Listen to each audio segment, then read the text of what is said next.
豪雨不断冲刷，山坡上零星落石倾泻而下。另一边，巨石直接挡在路中央，中断通行。受到中台杜苏芮影响，中横117.4K 的官园路段发生落石坍方意外。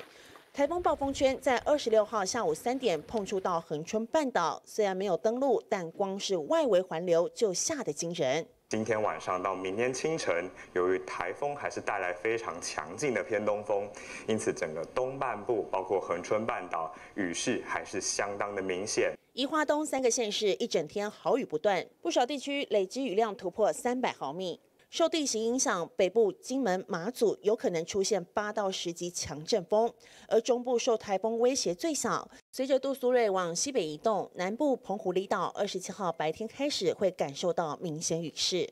那我们预计到下午到入夜会是南部风雨最大的时候，台风在明天的深夜就会逐渐接近金门，甚至会在礼拜5的清晨从金门附近登陆中国大陆。